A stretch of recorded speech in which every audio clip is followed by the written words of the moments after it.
الحمد لله الحمد لله الحمد لله الذي أيد حبيبه المصطفى بالقرآن كالشمس وضحاها وبالسنة كالقمر إذا تلاها فمن سار عليهما سار في ضوء النهار إذا جلاها ومن أعرض عنهما سار في ظلمة الليل إذا يغشاها أشهد أن لا إله إلا الله وحده لا شريك له وأشهد أن سيدنا محمدا عبده ورسوله لا نبي ولا رسول بعده اللهم صل وسلم وبارك وكرم وعظم على سيدنا محمد وعلى آله وصحبه أهل الصدق والوفاء أما بعد قال الله تعالى في كتابه الكريم وهو أصدق القائلين أعوذ بالله من الشيطان الرجيم بسم الله الرحمن الرحيم يا أيها الذين آمنوا كتب عليكم الصيام كما كتب على الذين من قبلكم لعلكم تتقون وقال النبي صلى الله عليه وآله وصحبه وسلم الصوم أي الصيام وأنا أجزي به أو كما قال النبي صلى الله عليه وسلم صدق الله العلي العظيم وبلغ رسوله النبي الحكيم الكريم ونحن على ذلك من الشاهدين والشاكرين والحمد لله رب العالمين. Alhamdulillah, pada hari ini kita telah melaksanakan puasa di bulan Ramadan yang kedua dan kita akan melaksanakan ibadah sholat sunnah tarawih yang ketiga pada malam hari ini, yang mana mudah-mudahan ibadah kita yang telah kita lalui di bulan Ramadan ini diterima oleh Allah Subhanahu wa taala. Dan Allah Subhanahu wa taala menjadikan puasa kita sebagai salah satu sarana bagi Allah Subhanahu wa taala untuk mengampuni dosa-dosa kita semua. Amin ya rabbal alamin. Hadirin jamaah salat sunnah tarawih yang dimuliakan oleh Allah Subhanahu wa taala. Ketika Allah Subhanahu wa taala memerintahkan kepada kita semua untuk melaksanakan ibadah puasa di bulan Ramadan, maka kita diperintahkan oleh Allah Subhanahu wa taala untuk menahan segala larangan-larangan dan hal-hal yang membatalkan bagi kita dalam menjalankan puasa di bulan Ramadan. Dalam syariat dan dalam ilmu fikih, puasa dibahasakan sebagai al-imsak, yakni menahan diri. Maka sebagai definisi dalam syariat Islam dan dalam ilmu fikih bahwasanya puasa itu adalah al-imsak an jami'il muftirat, yakni menahan diri daripada segala hal-hal yang membatalkan puasa. Maka dari sinilah Al-Imam Al-Ghazali rahimahullah ta'ala menjadikan puasa ini menjadi tiga golongan bagi umat Nabi Muhammad sallallahu alaihi wasallam. Puasa yang pertama yang dibagi oleh Al-Imam Al-Ghazali rahimahullah ta'ala adalah as-sawmul awam, yakni puasa orang-orang yang awam, puasa orang-orang yang pemula. Apa dan definisinya bagaimana orang-orang yang melakukan puasa di dalam golongan yang pertama ini? Orang-orang yang melakukan puasa yang digolongkan dalam shaumul awam hanyalah mereka-mereka menahan dirinya daripada rasa lapar, kemudian rasa haus, kemudian menahan diri daripada melakukan hubungan suami istri di dalam bulan Ramadan. Al-imsak, maka hanya menahan dirinya dari rasa lapar, rasa haus, kemudian kemampuan dan juga menahan hawa nafsu dan birahinya. Maka ini termasuk di antara golongan orang-orang yang melakukan puasa shaumul awam.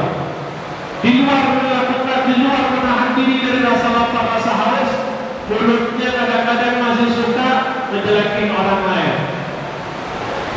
Dia puasa tapi kadang-kadang telinganya mendengarkan hal-hal yang tidak diridhoi oleh Allah Subhanahu wa taala.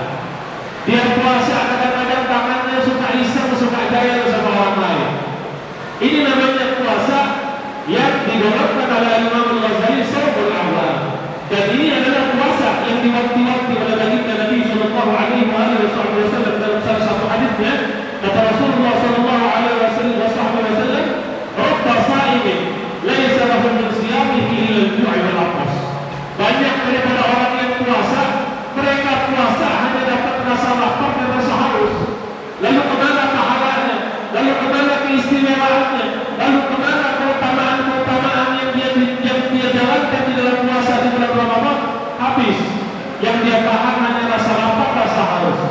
Dia lupa untuk menahan mulutnya untuk tidak gibah. Dia lupa untuk menahan telinganya daripada mendengarkan hal-hal yang haram. Dia lupa matanya masih digunakan untuk melihat hal-hal yang diharamkan oleh Allah Subhanahu wa taala. Puasanya kebanyakan tidurnya dibandingkan ibadahnya. Ini puasa yang awal. Ada orang yang puasa tidurnya dari habis sahur jam setengah 4, bangun jam setengah 4 sore. Ada nggak? Tidurnya jam setengah 4 malam, bangunnya jam setengah 4 sore. Subuhnya lewat, zuhurnya lewat, asarnya lewat. Ini puasa. Ini namanya yang dinamakan saumul awal, yang diwanti-wanti oleh Nabi Shallallahu Alaihi Wasallam. Rabba sa'imin laisa lahu min siyamihi illa al-ju'i wal 'athas. Kemudian yang kedua, yang digolongkan oleh Imam Al-Ghazali, yang dalam golongan kedua ini disebut saumul khas atau saumul khawas, puasanya orang-orang khusus.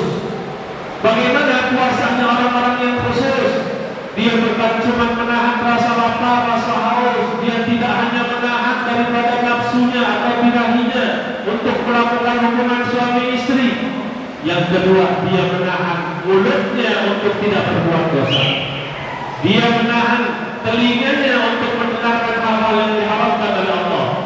Dia menahan matanya daripada melihat hal-hal yang diharamkan oleh Allah Subhanahu wa taala. Waktu-waktu yang digunakan untuk beribadah kepada Allah Subhanahu wa taala, waktunya dari subuh sampai maghrib digunakan hanya untuk beribadah kepada Allah Subhanahu wa taala. Kemudian badannya, jiwa raganya, anggota tubuhnya dijaga daripada hal-hal yang haram.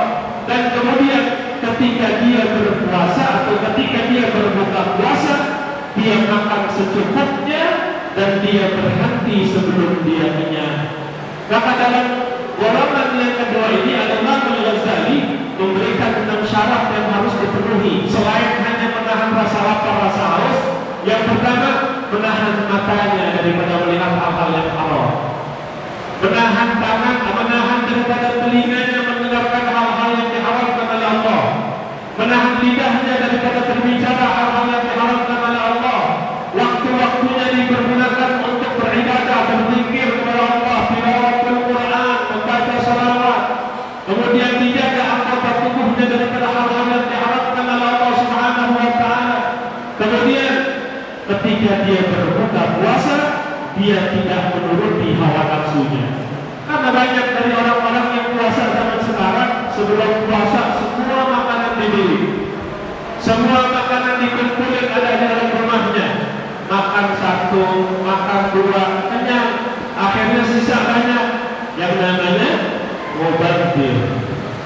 Dalam Al-Quran Allah Subhanahu wa taala sebutkan innal mubadzirina kanu ikhwana syayatin. Sesungguhnya orang-orang mubadzir itu teman-temannya setan. Maka kita harus mengontrol diri kita dalam memilih makanan untuk berbuka puasa. Dan makannya ketika berbuka puasa itu dia berhenti sebelum dia kenyang. Kenapa? Karena kalau kekenyangan mau sholat tarawih malas, kebegadaan, perutnya kekenyangan, akhirnya malas untuk dia beribadah kepada Allah Subhanahu wa taala. Maka saya katakan puasa Al-Imam Al-Ghazali yang digolongkan dalam golongan yang kedua saumul khawas adalah puasa dua dimensi. Yang pertama dia menahan diri dari rasa lapar, rasa haus.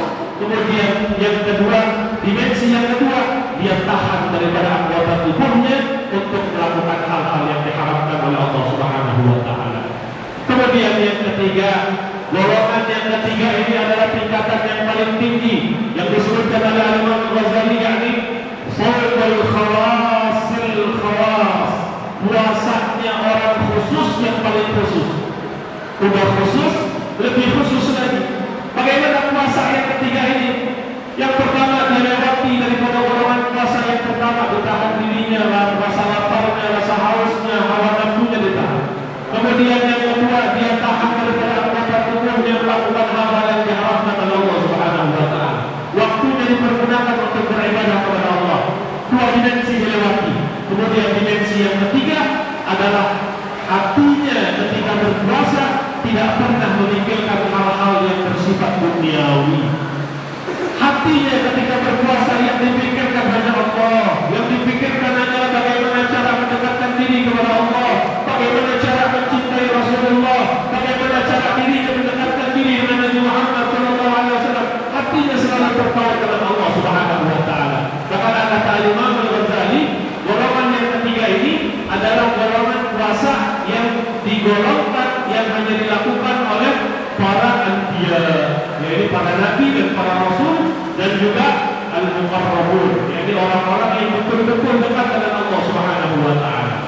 kita dalam berpuasa dalam golongan yang ketiga ini masih jauh waktu. Kadang-kadang kita pagi-pagi masih mikirin bagaimana caranya biar kita bisa dapat duit di hari. Bagaimana caranya biar harta kita makin lama makin nambah. Bagaimana caranya jabatan kita biar makin lama makin naik.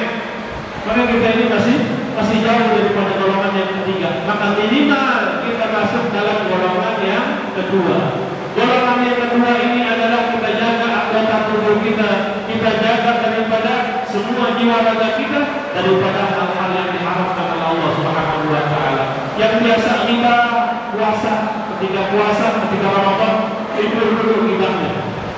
Yang biasa melihat hal-hal yang haram, maka masuk dalam puasa dalam bulan Ramadan libur dulu melihat hal-hal yang diharapkan oleh Allah. Kadang-kadang kita keluar rumah, baru keluar rumah melihat aurat yang terbuka dari perempuan. Maka ini adalah salah satu hal yang merusak daripada ibadah puasa. Mari sama-sama kita tingkatkan kualitas puasa kita, karena puasa ini adalah ibadah yang langsung pahalanya dikasih sama Allah Subhanahu wa taala. Kata Nabi sallallahu alaihi wasallam melalui hadis qudsi Allah Subhanahu wa taala berfirman, "As-sawmu li wa ana ajzi bihi." Kata Nabi, kata Allah Subhanahu wa taala, puasa itu untuk aku dan aku yang akan memberikan pahalanya langsung. Aku yang akan memberikan balasan bagi orang yang berpuasanya itu langsung. Dan dalam salah satu hadis, di dalam kitab Riyadhus Shalihin itu disebutkan salah satu hadis yang bahwasanya sehari saja orang berpuasa dan puasanya sesuai dengan yang diajarkan oleh Nabi Muhammad SAW, maka akan dijauhkan daripada neraka jahanam sepanjang perjalanan 70 tahun perjalanan. Satu hari kita puasa kita diterima sama Allah, maka Allah jauhkan kita daripada neraka jahanam sepanjang 70 tahun perjalanan. Ini ada hadisnya dalam kitab Riyadhus Shalihin, boleh dicek. Maka bagaimana halnya kalau kita berpuasa dalam ibadah di bulan Ramadan 30 hari? Berapa panjang, berapa jauhnya kita daripada neraka Allah Subhanahu wa taala. Maka saya yakin insya Allah kita semua yang masuk dalam bulan Ramadan artinya sedang diberikan kesempatan oleh Allah untuk diampuni dosa-dosanya. Kita semua yang masuk dalam bulan Ramadan dikasih kesempatan sama Allah untuk mendapatkan satu malam yang disebut dengan Lailatul Qadar, yakni malam yang lebih baik daripada 1000 bulan. Yang kalau kita ibadah, kita diberikan oleh Allah pahala sepanjang kita ibadah, sebanyak kita 80 tahun ibadah, itu hanya diberikan oleh Allah pahalanya ibadah tersebut.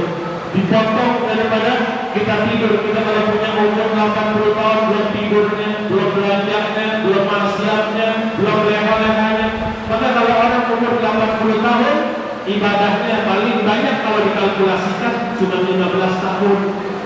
65 tahunnya mana? Dibuang untuk hal-hal yang sia-sia.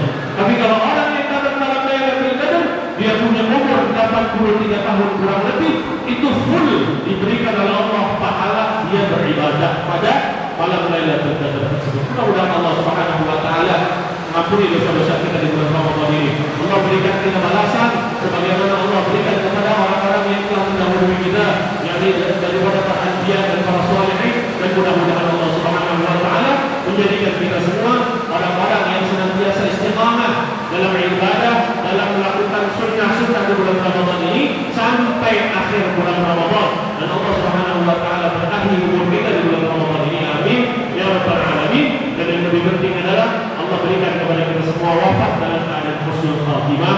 Allah kumpulkan kita sebagaimana kita berkumpul di ini tempat. Allah kumpulkan kita dalam surga Allah Subhanahu wa taala bersama Nabi Rasulullah sallallahu alaihi wasallam. Amin ya rabbal alamin. Allahu yaqul haqqa wa yahdi sabil. Billahi